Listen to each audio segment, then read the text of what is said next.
Hey everyone, meteorologist Matt Hefner joined with the chief, Jamie Warner, because we're going to have what you're seeing in the video is going to be happening Thursday night, Friday morning. It's the blood moon, Scary Jamie. red moon. The Scary blood red moon. Yeah. I think it's a blood worm moon. Yeah, I think you're adding stuff to it now. At least it's not the super blood worm moon.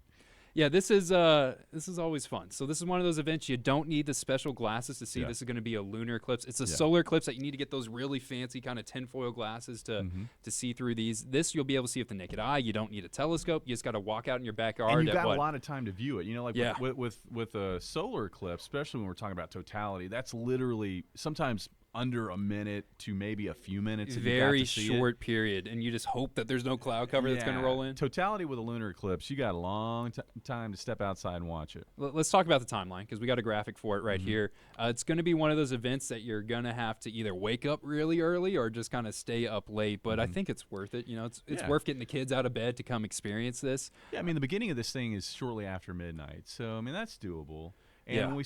when we say partial eclipse begins, what that means is that the shadow of the moon at that point, or the shadow, I should say, of the Earth at that point is beginning to spread over the face of the full moon. So you start seeing that shadow move across the face of the moon at that point. Yeah, so if you were an astronaut, if you're standing on the moon during this event, you would see the sun and then the Earth would start to come in. Let me do that. You would see the sun in the back, and then the Earth would come in and start to block out that sun right there.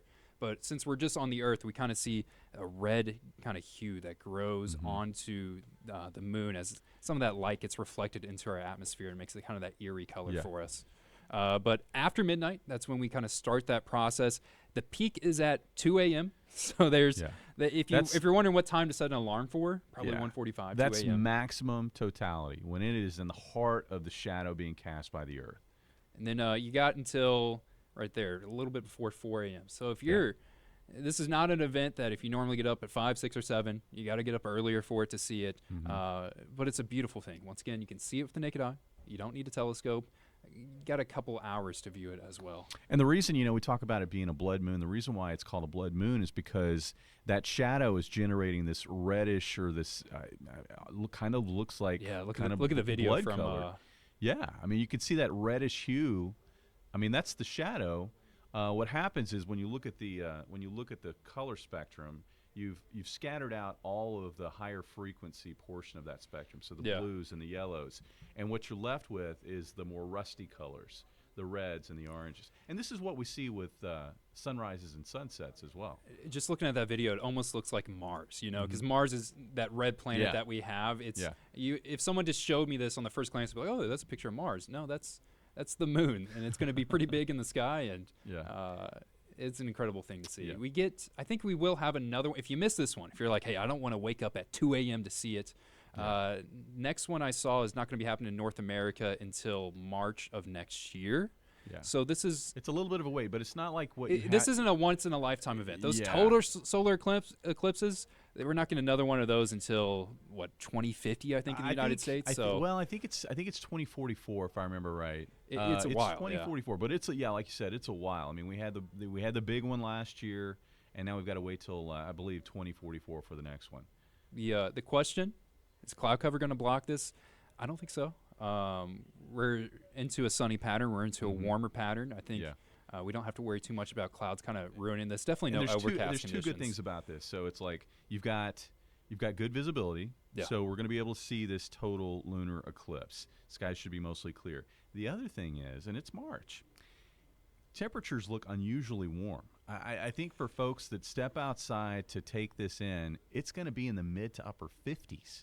So I'm sure there's not going to be not a lot of complaints about that. No. I haven't gotten a lot of complaints about this week either. It's people are a fan once we get kind of the spring-like weather in March compared to the winter conditions in March, and that's what we got for this week. Storm chances Friday. I know you wanted to kind of briefly talk about that. This is one of the things that we're going to be watching this week. We're watching the warmth, how warm we're going to get. Looks like highs up near 80 degrees on a daily basis here in March.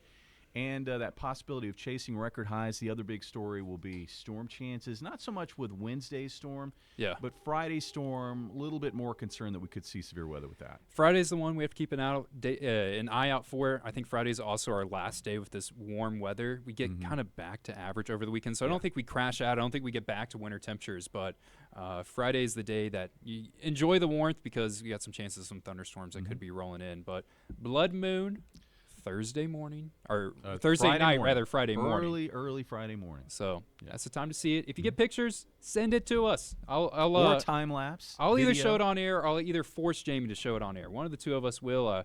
I love seeing this type of stuff. It's awesome, and it's one of the neat things that you can see. Lunar eclipse is about maybe once a year, maybe once every other year. So this is our opportunity to see it for this year. You got to wake up early. Yep. But it's worth seeing. Yep. Weather looks good. Temperatures look good. All in all, should be a fun thing. It's Friday morning. You're going into the weekend. Yeah. So, yeah.